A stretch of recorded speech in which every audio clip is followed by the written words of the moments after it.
In the final convulsive days of April 1945, the Third Reich was not just a collapsing empire. It was a corpse being torn apart by wolves. From the east, the Red Army advanced with a vengeance born of years of unimaginable brutality on their home soil. From the west, the Allied forces pushed relentlessly toward Berlin.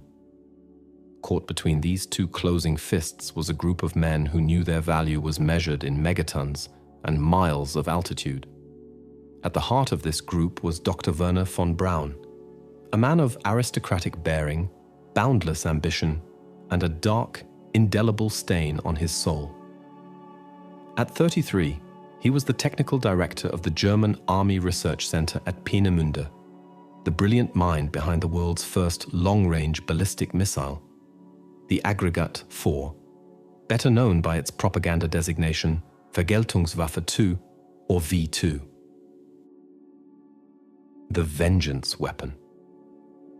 It was a technological marvel, a liquid-fueled rocket that could touch the edge of space before screaming down on its target faster than the speed of sound. For London, Antwerp, and other Allied cities, it was a terrifying, indiscriminate killer arriving without warning. For von Braun and his team of over 100 top-tier engineers and scientists, it was a stepping stone. They didn't dream of leveling cities. They dreamed of Mars and the Moon. The war, for them, was a grim but necessary sponsor for their celestial ambitions. Now, their sponsor was dead. The choice they faced was stark. Surrender to the Soviets, and they would likely disappear into the Siberian wastes, their knowledge extracted and their lives spent in servitude to a new totalitarian master.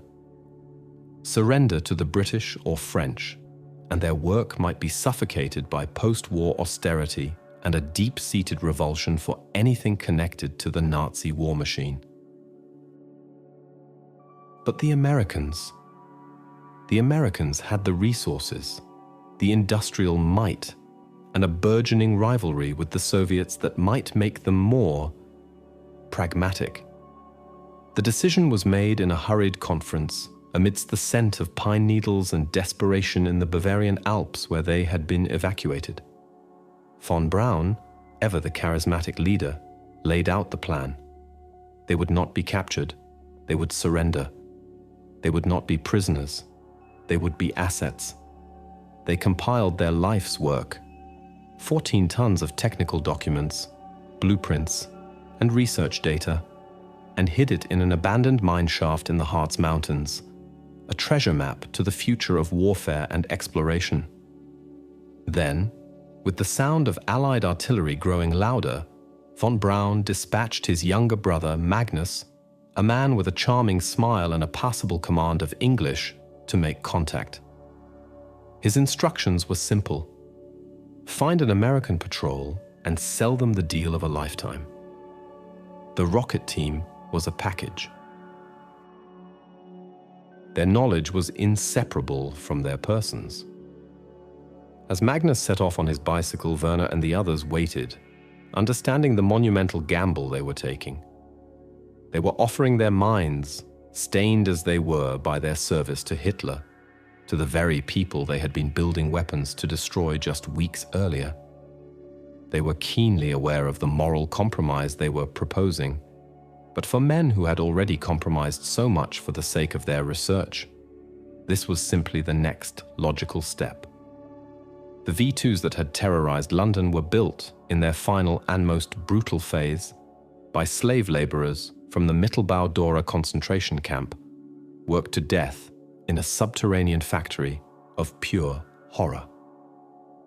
An estimated 20,000 prisoners died building the weapons, a number that grotesquely exceeded the 9,000 people killed by their deployment. Von Braun had walked through that tunnel. He had seen the walking skeletons in their striped uniforms. He knew the human cost of his creation, but the stars beckoned, and the moral calculus of a man obsessed can be a terrifying thing. He had convinced himself that the work was paramount, the ultimate goal so profound that it justified the means. Now, hiding in the mountains, He was about to see if the Americans could be convinced of the same. The question was no longer about the morality of building the rocket, but the morality of buying the rocket scientists. The encounter, when it came, was almost absurdly anticlimactic. Private First Class Fred Schneikert of the U.S. 44th Infantry Division was on patrol near the Austrian border on May 2, 1945, when a young, well-dressed German man on a bicycle approached him, speaking in accented but clear English. "My name is Magnus von Braun," he announced. "My brother invented the V2. We want to surrender." The American soldiers were wary, incredulous. They had spent months fighting and seeing their comrades killed by an enemy now offering up its top scientists on a silver platter. To them, the name V2 was synonymous with terror and death. But the name also carried a mystique, a whisper of a technology so advanced it felt like science fiction. Magnus was taken into custody and began to explain the sheer scope of what was on offer. He wasn't just representing his brother. He was the spokesman for an entire brain trust. Hundreds of the world's leading experts in rocketry, guidance systems, and aerospace engineering, complete with their entire research archive. The initial report sent up the chain of command was met with a mixture of excitement and disbelief. But as American intelligence officers began to verify the claims, the magnitude of the situation dawned on them. One of these officers was Colonel Holger Toftoy, the head of Ordnance Rocket Development for the US Army. Toftoy was a man who understood the future. He knew that the V2 wasn't just another piece of enemy hardware to be studied and catalogued. It was a quantum leap. While American rocketry was still largely in its infancy, focused on small, solid-fuel artillery rockets, the Germans had mastered massive, liquid-fueled engines, gyroscopic guidance, and supersonic aerodynamics. Toftoy saw not just a weapon, but the foundation for an entirely new era of military power and perhaps something more. He immediately recognized that the documents hidden in the mine were as valuable as the men themselves.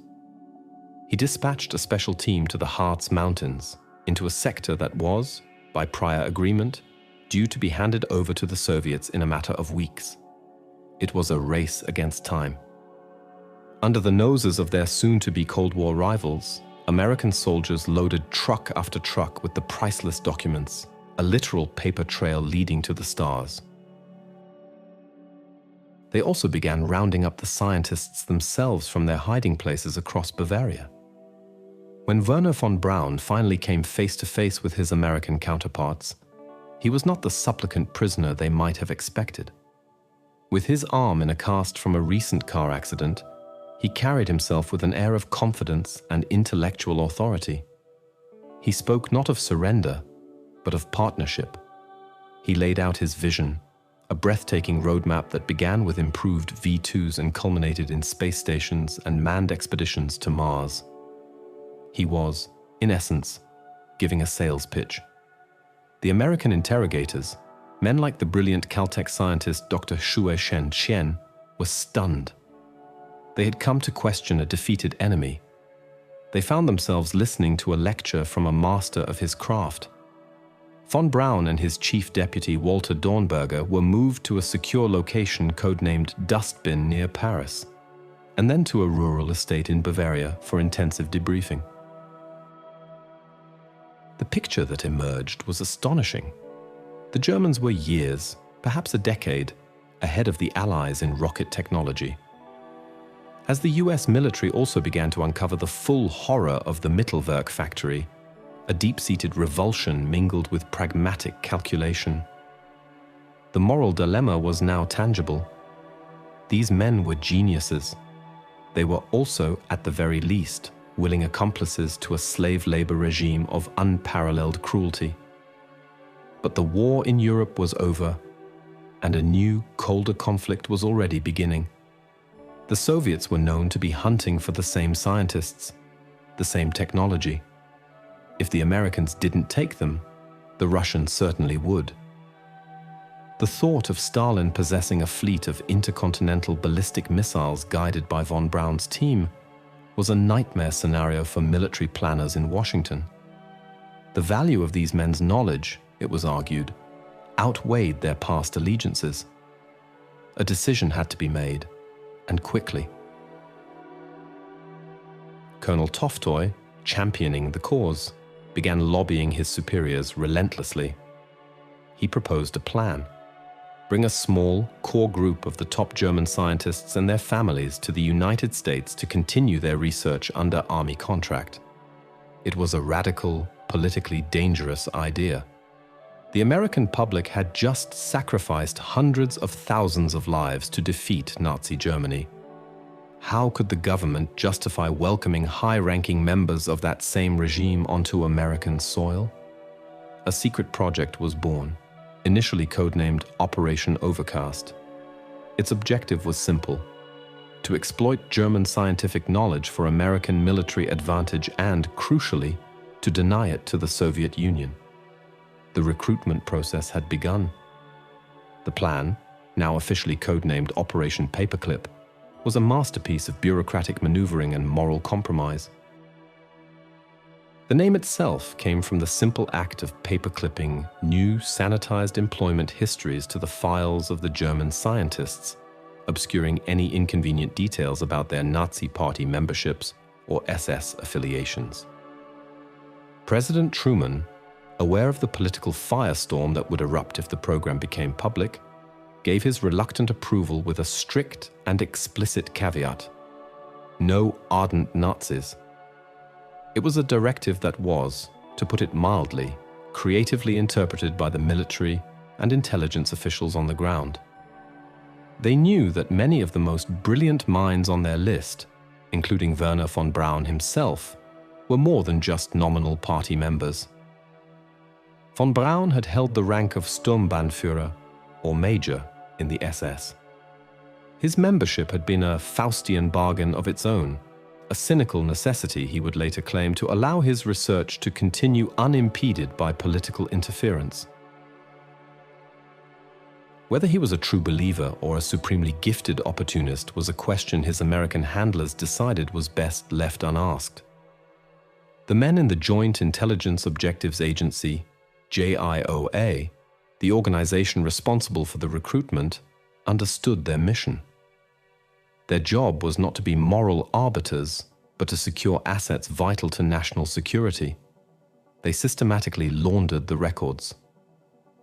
A file that mentioned a scientist's enthusiastic work for the Reich might be lost, replaced by a new summary emphasizing his purely scientific, apolitical motivations. SS ranks were omitted. Passionate speeches to Nazi officials were forgotten. The past was not erased, but it was carefully, deliberately curated. The primary criteria for selection were not moral character, but intellectual brilliance and the potential for future contributions. In September 1945, the first group of 7 German scientists, including von Braun, were quietly flown out of Europe. They landed in Delaware before being transferred to Aberdeen Proving Ground in Maryland and finally to their new home, Fort Bliss, Texas, just outside El Paso. The contrast was jarring. They had left the lush green mountains of Bavaria for the stark, sun-beaten expanse of the Chihuahuan Desert. Their initial accommodations were primitive, little more than wooden barracks with creaking floorboards and shared latrines. They were, in a strange new category of existence, prisoners of peace. They were not free to leave the base. Their mail was censored and their work was, at first, frustratingly theoretical. The treasure trove of V2 components and documents they had helped the Americans secure, enough to assemble roughly 100 rockets, had been shipped to the newly established White Sands Proving Ground in neighboring New Mexico. But there was a critical disconnect. The German scientists possessed the theoretical knowledge, but they were accustomed to a vast support network of skilled technicians, precision manufacturing, and virtually unlimited resources under the Third Reich. In the American desert, they were a brain without a body. They were tasked with training their American military and civilian counterparts, a process often fraught with cultural and professional friction. The Germans, with their formal hierarchical approach, clashed with the more informal, hands-on style of the American engineers. They would spend their days writing reports and explaining complex aerodynamic equations on chalkboards, a far cry from the high-stakes life-and-death urgency of Peenemünde. The evenings were long and lonely, filled with a sense of isolation and uncertainty. They were men without a country, living in a gilded cage in the middle of nowhere, their families still thousands of miles away in a ravaged and divided Germany. Von Braun, ever the leader, worked tirelessly to keep his team's morale high. He organized seminars, encouraged intellectual debates, and constantly pushed their American hosts for more resources, more responsibility, and a clearer vision for the future. He painted a grand picture for them, not of military rockets, but of the exploration of space, a dream that had animated him since he was a boy reading the works of Hermann Oberth. Yet the shadow of their past was never far away. News reports began to trickle out of the Nuremberg trials, detailing the full systematic horror of the Nazi regime and the slave labor camps like Mittelbau-Dora.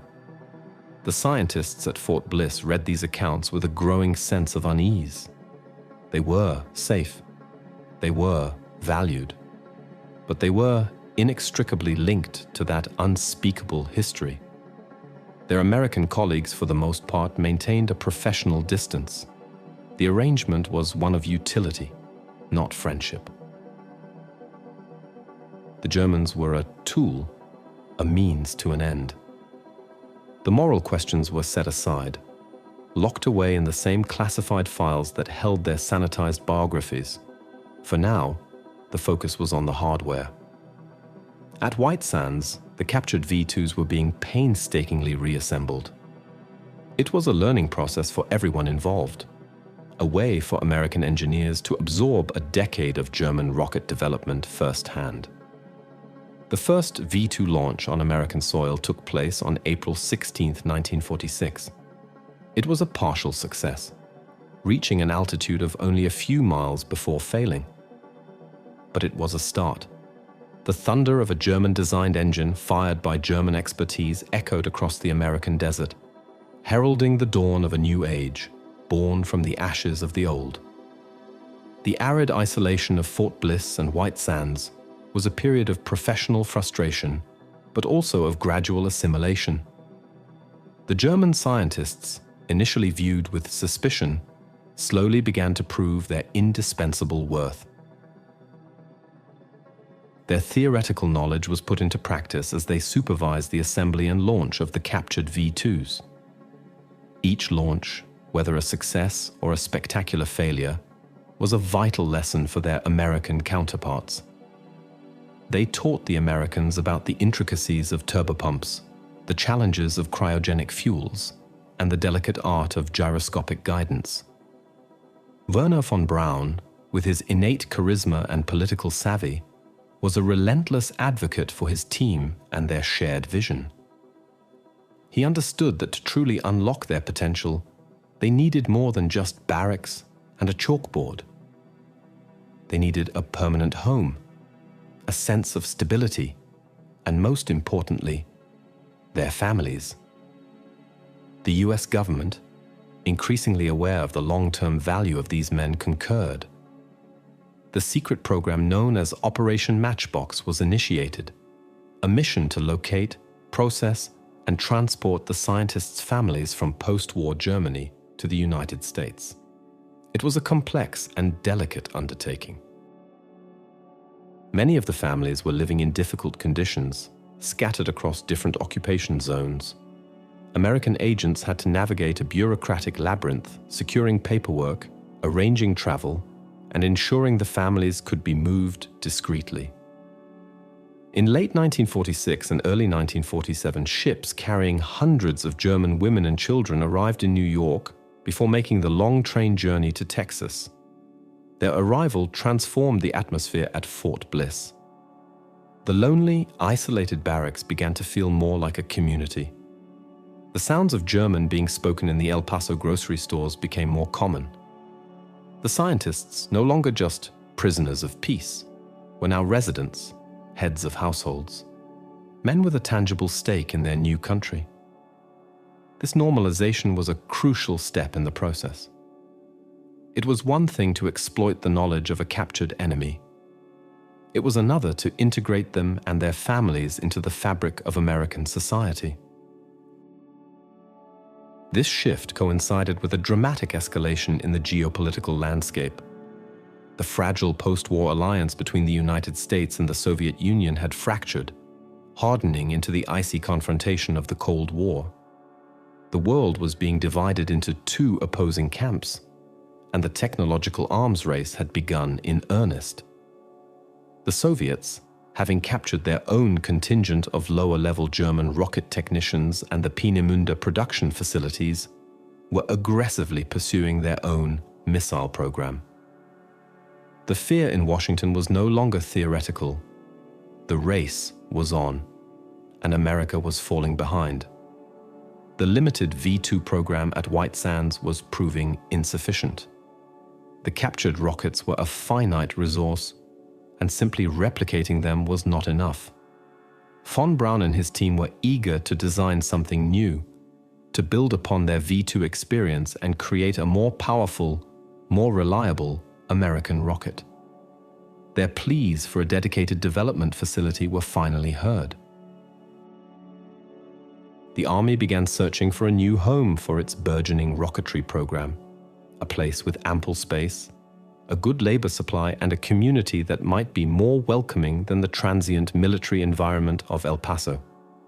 They found it in Huntsville, Alabama.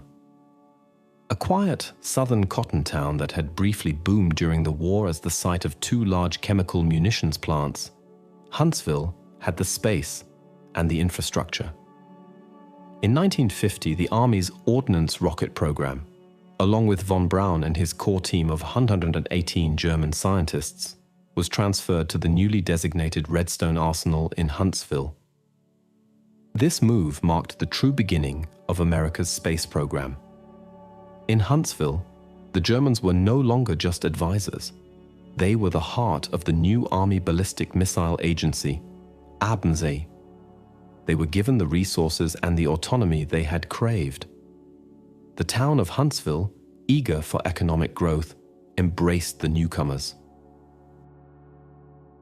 The German rocket scientists became a part of the local fabric, their children enrolling in local schools, their families joining local churches and civic clubs. The community that formed was a unique hybrid of Southern hospitality and German engineering precision. While the scientists worked on designing the nation's first generation of ballistic missiles, their wives taught German cooking classes, and their children introduced their classmates to soccer. The looming threat of the Cold War provided the ultimate motivation. The work at Redstone Arsenal was no longer just a scientific exercise. It was a matter of national survival.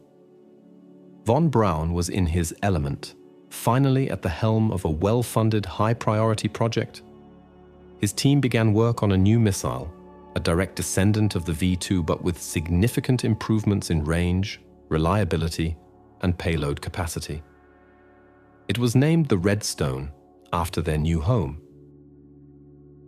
It was this rocket, designed in an Alabama town by former Nazi scientists, that would ultimately give America its first foothold in space.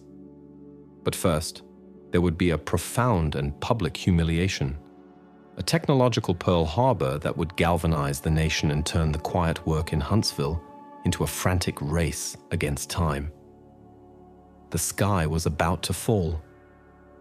The date was October 4th, 1957. The faint, rhythmic beep, beep, beep picked up by amateur radio operators around the world was a sound that changed the course of human history. The Soviet Union had successfully launched Sputnik 1, the world's first artificial satellite. A polished metal sphere the size of a beach ball, weighing just 184 pounds, was now circling the globe, a communist moon in the American sky. The public and political reaction in the United States was a tidal wave of shock, fear, and humiliation. The nation that saw itself as the world's undisputed technological leader had been beaten decisively by its arch-rival. The beep-beep of Sputnik was a constant, orbiting reminder of American vulnerability. It shattered the illusion of security provided by two vast oceans.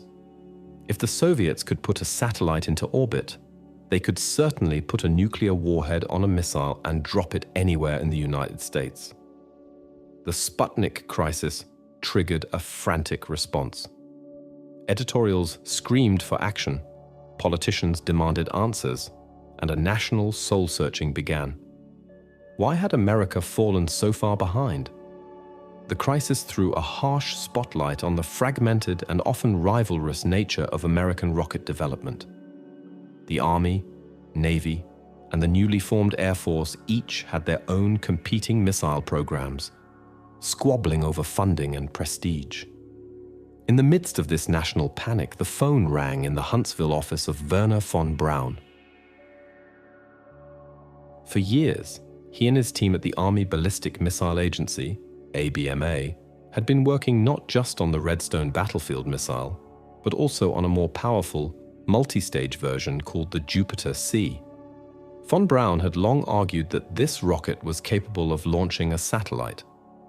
In 1956, he had a Jupiter-C on the launch pad that, with the addition of a small fourth stage, could have placed a satellite in orbit, a full year before Sputnik. But inter-service rivalry and a political decision to make America's first satellite launch a civilian effort, led by the Navy's Vanguard program, had kept his rocket grounded. The White House did not want the first American satellite to be seen as a product of the military-industrial complex, and particularly not one with such a conspicuous German accent. Now, with Sputnik circling overhead, those political niceties seemed dangerously naive. The pressure was on the Navy's Vanguard project to respond. On December 6, 1957, with the world's media watching, the Vanguard rocket was prepared for launch at Cape Canaveral. It rose just 4 feet off the launch pad, shuddered, and then collapsed in a spectacular, embarrassing fireball. Newspapers around the world derisively dubbed it Flopnik and Kaputnik. The national humiliation was now complete and absolute. With its chosen champion literally in ashes, a desperate White House had no choice but to turn to the one man they knew could get the job done: Wernher von Braun. He was given the green light. He famously promised he could have a satellite in orbit within 90 days. The frantic work began at Redstone Arsenal and Cape Canaveral. The ABMA team, a seamless blend of German-born veterans and young American engineers, worked around the clock. The rocket they prepared was a modified Jupiter-C, which they christened Juno 1. The satellite it would carry was a small, tube-shaped probe called Explorer 1, designed by a team at the Jet Propulsion Laboratory in California. It was a true all-American effort, but its success rested squarely on the shoulders of von Braun's team and the German-designed rocket they had perfected. On the cold night of January 31st, 1958, just 84 days after receiving the go-ahead, Juno 1 stood on the launch pad. The countdown was tense. The failure of Vanguard hung heavy in the air. At 10:48 p.m., the rocket ignited, bathing the Florida coast in a brilliant, artificial dawn. It climbed flawlessly, a perfect arc against the night sky. In a packed blockhouse, von Braun and his colleagues anxiously monitored the telemetry. The agonizing minutes ticked by as they waited for confirmation that the satellite had reached orbit. Finally, the signal came through from a tracking station in California. Explorer 1 was in orbit. The blockhouse erupted in a scene of pure joy. Tough, seasoned engineers wept and hugged each other. In a now iconic photograph, von Braun, JPL director William Pickering and satellite designer James Van Allen triumphantly hold a full-scale model of Explorer 1 over their heads. Wernher von Braun, the former Nazi SS major, was an American hero. The successful launch of Explorer 1 did more than just restore a measure of national pride. It had a profound scientific impact. The instruments aboard the satellite discovered the Van Allen radiation belts, a major contribution to geophysics. More importantly, it propelled the United States firmly into the space race and led directly to a monumental decision. The government recognized that the inter-service rivalries had to end. A single unified civilian agency was needed to lead America's efforts in space. On July 29, 1958, President Dwight D. Eisenhower signed the National Aeronautics and Space Act, establishing NASA. And at the heart of this new agency, destined to lead its most ambitious projects, would be Wernher von Braun and his team of rocket scientists from Huntsville. Their journey from the ashes of a defeated Germany to the forefront of America's celestial ambitions was nearly complete. The stage was now set for an even grander prize, the Moon. The creation of the National Aeronautics and Space Administration, NASA, in 1958 was a direct consequence of the Sputnik crisis, a recognition that space was a new frontier of immense scientific, political, and military importance that required a focused national effort. The old system of competing military programs was swept aside.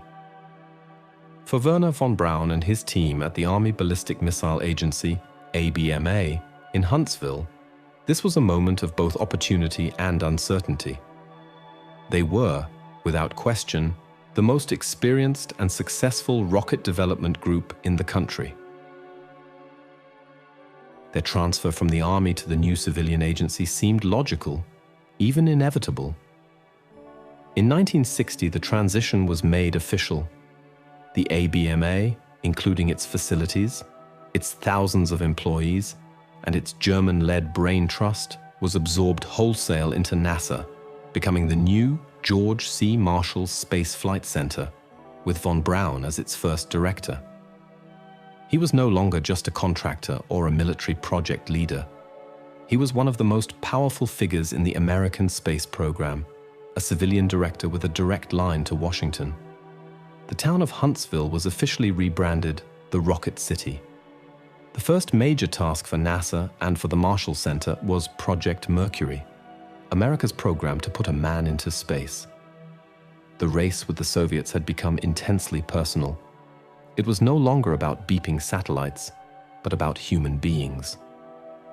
The astronaut corps, the famous Mercury 7, were selected and began their training. These charismatic test pilots became instant national icons, the human face of the space race. While the astronaut capsule and the global tracking network were developed by other NASA centers, the critical task of providing the launch vehicle for the first suborbital flights fell to von Braun's team at Marshall. The rocket chosen for the job was their proven workhorse, the Redstone.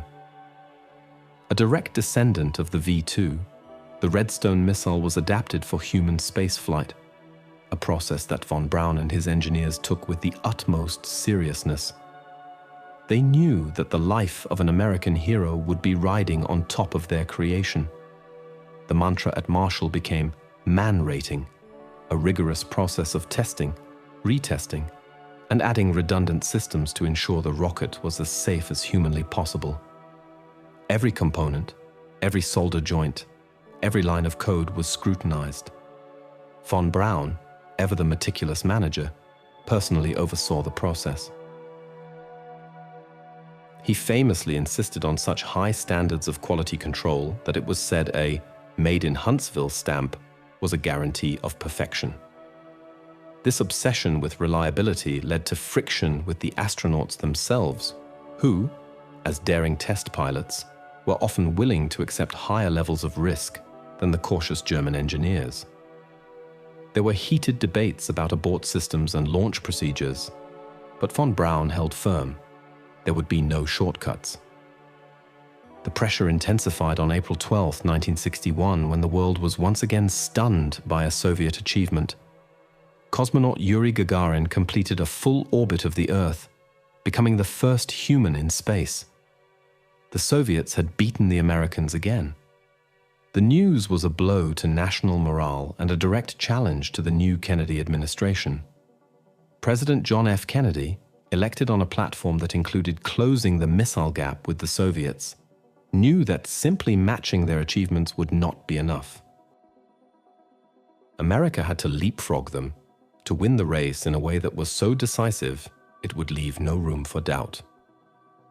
Less than a month later, on May 5, 1961, Alan Shepard lay strapped inside the Freedom 7 capsule, perched atop a Redstone rocket at Cape Canaveral. The launch was a flawless demonstration of the Marshall Center's engineering prowess. Shepard was blasted 116 miles into the sky in a 15-minute suborbital flight, becoming the first American in space. While it wasn't an orbital flight like Gagarin's, the event, broadcast live on television, was a tremendous psychological victory for the United States. Shepard returned a national hero, and Wernher von Braun, the man behind the rocket, found his own celebrity growing. He became a familiar face to the American public, appearing in magazines like Time and Life, and most famously, in a series of popular television specials produced by Walt Disney. With his charming accent, patrician good looks, and infectious enthusiasm for space exploration, he became America's foremost evangelist for the cosmos. He explained the complex principles of rocketry in simple, accessible terms, captivating a generation with his grand vision of orbiting space stations, lunar bases, and expeditions to Mars. In these public appearances, his past was never mentioned. He was presented simply as a brilliant scientist who had chosen to share his gifts with his new homeland. The dark history of Peenemünde and Mittelwerk was buried under the bright glare of the Florida launch pads and the glow of the television screen. He had successfully completed his transformation. He was no longer a former enemy combatant, but Dr. von Braun, the man who would take America to the stars.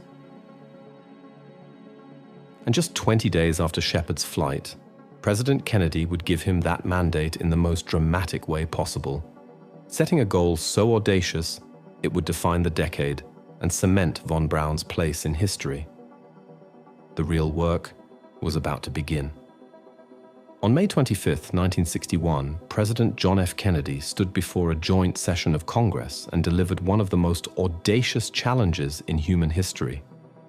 Stung by the Soviet Union's successive triumphs with Sputnik and Yuri Gagarin, Kennedy sought a goal so bold, so monumental, that it would galvanize the nation and unequivocally demonstrate American technological and ideological supremacy. "I believe," he declared, his voice ringing with conviction, "that this nation should commit itself to achieving the goal before this decade is out, of landing a man on the moon and returning him safely to the Earth." The declaration was breathtaking in its ambition. At the time Kennedy spoke, the United States had a mere 15 minutes of manned spaceflight experience from Alan Shepard's suborbital hop. The technologies required to go to the moon, massive rockets, orbital rendezvous, lunar landers, life support systems for extended missions, did not exist. They had to be invented. The responsibility for inventing the most critical piece of that puzzle, the launch vehicle powerful enough to break the bonds of Earth's gravity and send men 240,000 miles to another world, fell squarely on Wernher von Braun and his team at the Marshall Space Flight Center in Huntsville. For von Braun, this was the moment he had been working towards his entire life. The moonshot was not just a Cold War imperative. It was the literal fulfillment of the dreams that had animated him since his youth in Germany, reading the speculative works of space pioneers. The V2, the Redstone, the Jupiter, they had all been stepping stones. Now, he was being asked to build a stairway to the heavens. The project was named Apollo, and the rocket would be called the Saturn. The scale of the undertaking was almost incomprehensible. Von Braun's team didn't just have to design a rocket, they had to design a family of them. The early test flights would use the Saturn I and Saturn IB, powerful rockets in their own right, used to test components in Earth orbit. But the moon rocket itself, the Saturn V, would be a machine of unprecedented size and power. It would be a behemoth, standing 363 feet tall, 60 feet taller than the Statue of Liberty. It would weigh more than 6.5 million pounds when fully fueled. Its power would be generated by a cluster of 5 newly designed engines in its first stage, known as the F1. Each single F1 engine produced more thrust than all 3 main engines of the Space Shuttle combined. Together, the 5 F1s of the Saturn V's first stage would generate 7.6 million pounds of thrust at liftoff, consuming 15 tons of fuel per second. The sound it produced was not just a noise but a physical force, a crackling concussion that could be felt in the chest for miles around. Building such a machine required a national effort on the scale of the Manhattan Project. The Marshall Space Flight Center grew exponentially, becoming a sprawling campus of engineering labs, test stands, and administrative buildings. Von Braun presided over it all, a master conductor orchestrating a symphony of thousands of engineers, technicians, and contractors from across the country. Companies like Boeing, North American Aviation, Douglas Aircraft, and IBM were brought in to build the different stages and the guidance computer. Von Braun's management style, honed over decades, was a blend of meticulous technical oversight and charismatic leadership. He implemented a system of Monday notes, requiring his key lab directors to submit a 1-page summary of their progress and problems each week. He would read every single one, often scrawling questions and comments in the margins, demonstrating an encyclopedic grasp of the entire vast project. He drove his team relentlessly, but he also inspired them with his unwavering confidence and his grand vision. The challenges were immense.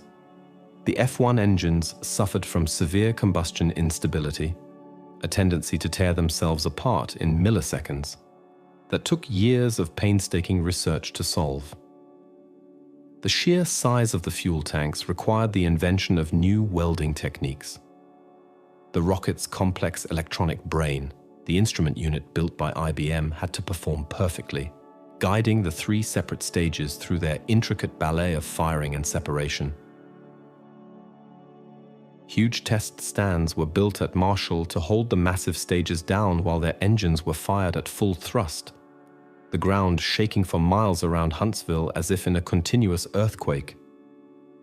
As the decade wore on, the Saturn V began to take shape, piece by giant piece. The program was not without its tragedies. In January 1967, a fire during a ground test killed the 3-man crew of Apollo 1, a devastating setback that forced NASA to re-evaluate all of its safety procedures. The tragedy instilled an even deeper sense of responsibility in von Braun and his team. The first unmanned test flight of the full Saturn V stack, Apollo 4, took place on November 9, 1967. The world had never seen such a launch. The sound, the power, the sheer spectacle of the colossal machine clawing its way into the sky was awe-inspiring. It was a perfect flight. Wernher von Braun, watching from the control center, was seen to be weeping openly. It was the culmination of a lifetime's work, the validation of a dream born in Weimar, Germany. The machine he had conceived, the ultimate expression of his genius, was real. It worked, and it was ready to take men to the moon. The successful unmanned tests of the Saturn V, Apollo 4, and Apollo 6 paved the way for the audacious next step. In December 1968, the Apollo 8 mission saw the Saturn V perform its first crewed launch, sending 3 astronauts, Frank Borman, Jim Lovell, and William Anders, on a historic journey to orbit the Moon. On Christmas Eve, they broadcast live from lunar orbit, reading from the Book of Genesis as they showed a stunned world the first images of a fragile, blue and white Earth rising over the barren lunar horizon. The flight was a technical and public relations triumph, proving the capability of the Saturn V for a lunar trajectory and capturing the imagination of millions. For Wernher von Braun and the engineers at Marshall, it was the final, triumphant dress rehearsal. Their machine had performed its function with absolute perfection. Now, all the pieces were in place for the ultimate goal Kennedy had set years before. The final push began. The crew was chosen: Commander Neil Armstrong, Lunar Module Pilot Edwin Buzz Aldrin, and Command Module Pilot Michael Collins. The mission was Apollo 11. In the spring and summer of 1969, the sense of anticipation was palpable across the globe. The Saturn V rocket, designated AS-506, was painstakingly assembled inside the massive vehicle assembly building at the Kennedy Space Center. It was a cathedral of technology, and the rocket was its shrine. On May 20th, the colossal machine was rolled out to Launch Pad 39A, crawling along at a snail's pace on its giant transporter, a symbol of the deliberate, methodical, and immense power that was about to be unleashed. For the next 2 months, it stood on the pad, a gleaming white needle pointing to the heavens, while it underwent a final battery of exhaustive tests. Wernher von Braun was a constant presence during this period, shuttling between his office in Huntsville and the launch site in Florida. He exuded an air of calm confidence, but those close to him knew the immense pressure he felt. Everything, his career, his legacy, the culmination of his life's dream, and the lives of the 3 men sitting on top of 6.5 million pounds of explosive potential, rested on the perfect performance of the machine he had created. On the morning of July 16, 1969, an estimated 1 million people crowded the beaches and causeways around Cape Kennedy. Millions more around the world were gathered around television sets. The weather was perfect. At 9:32 a.m., the final go for launch was given. In the Launch Control Center, the final seconds of the countdown were called. 3, 2, 1, 0. We have a liftoff. Liftoff on Apollo 11. A torrent of fire and steam erupted from the base of the Saturn V. For a heart-stopping moment, the colossal machine seemed to stand still, held down by its own immense weight. Then, with a deep, ground-shaking roar that was more felt than heard, it began to rise. Slowly at first, then with gathering, inexorable speed, it climbed into the blue Florida sky. Inside the control room, von Braun watched, his face a mask of intense concentration. His job, and that of his team, was essentially over in the first 12 minutes. Those 12 minutes were everything.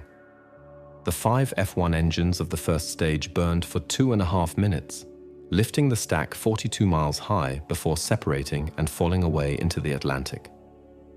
Then, the second stage's 5 J2 engines ignited, pushing the craft to the very edge of space. Finally, the single J2 engine of the third stage fired, placing Apollo 11 into a perfect Earth orbit. A few hours later, after a final systems check, that third stage engine fired again for 6.5 minutes, the translunar injection burn, propelling the astronauts out of Earth's orbit and on a precise trajectory toward the Moon. The Saturn V had done its job. It had performed with flawless, textbook precision. The rest of the journey was up to the astronauts and the mission controllers in Houston. 4 days later, on July 20th, the world held its breath as Armstrong and Aldrin in their lunar module, the Eagle, descended toward the lunar surface. The final moments of the landing were fraught with tension, as computer alarms sounded and Armstrong had to take manual control to pilot the craft over a field of boulders to a safe landing spot. His calm voice crackled across 240,000 miles of space. "Houston, Tranquility Base here. The Eagle has landed." A wave of relief and jubilation swept through mission control in Houston and across the planet. A few hours later, Neil Armstrong descended the ladder and spoke the immortal words. "That's one small step for a man, one giant leap for mankind." In Huntsville and in viewing rooms around the world, there were tears of joy. For Wernher von Braun, it was the ultimate vindication. The boy who had dreamed of spaceships, the man who had built weapons of terror, the pragmatist who had sold his genius to the highest bidder, had delivered on his ultimate promise. He had given America the moon. He was at the absolute pinnacle of his career, celebrated as a national hero and an architect of one of humanity's greatest triumphs. But the bright light of the moon landing would soon begin to fade, and in the years to come, the long dark shadows of his past would inevitably begin to return. The success of Apollo 11 was the zenith. Wernher von Braun and his Saturn V rocket would launch 5 more successful missions to the moon, each one a stunning display of technological mastery. But the political will that had fueled the moonshot was already waning. The American public, having won the race, began to lose interest. The Vietnam War and domestic social issues dominated the national conversation. Budgets for NASA were slashed. The final 3 planned Apollo missions were cancelled. For von Braun, a man who saw Apollo as just the first step towards permanent space stations and manned missions to Mars, this was a bitter disappointment. His grand vision was being dismantled before his eyes.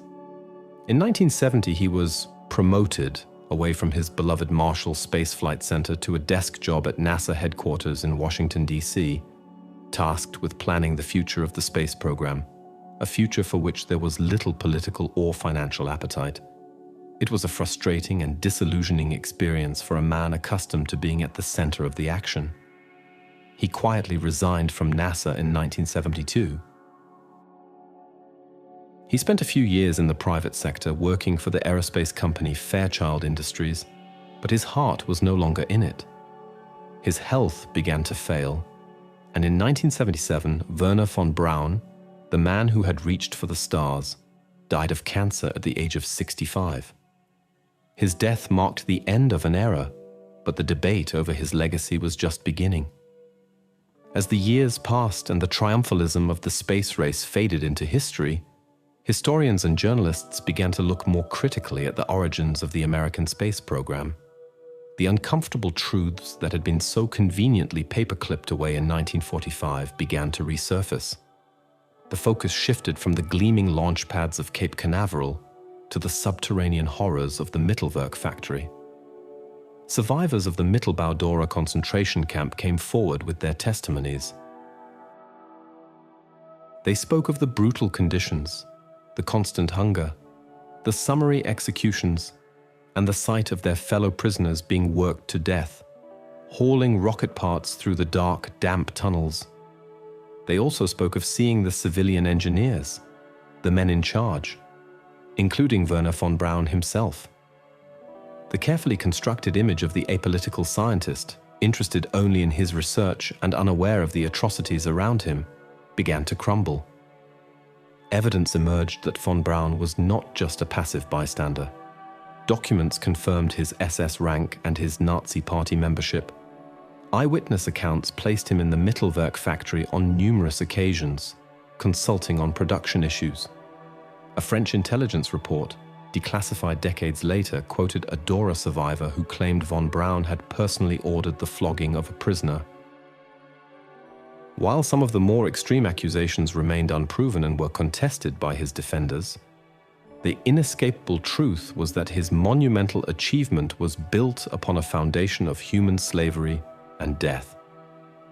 He had not merely been a German citizen working during the war.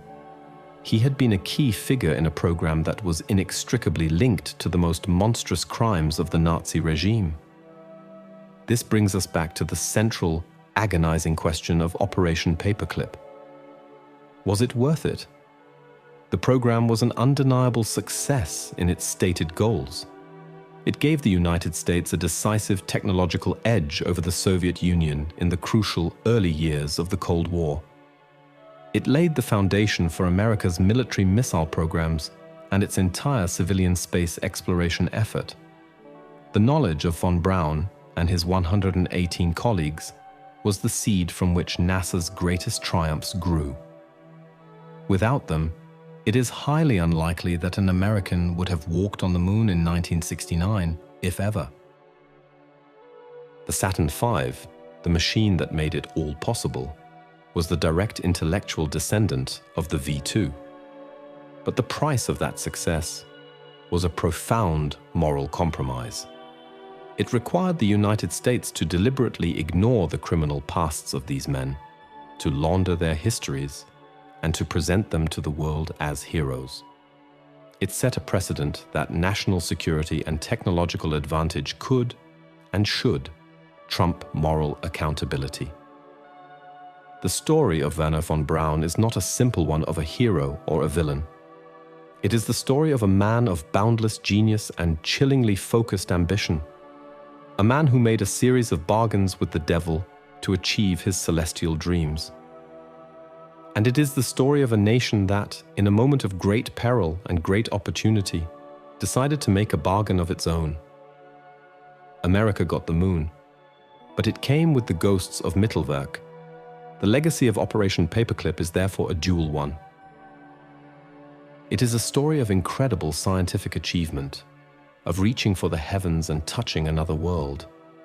But it is also a cautionary tale about the seductions of power, the moral compromises made in the name of progress, and the uncomfortable, often deliberately hidden connections between humanity's greatest accomplishments and its darkest chapters.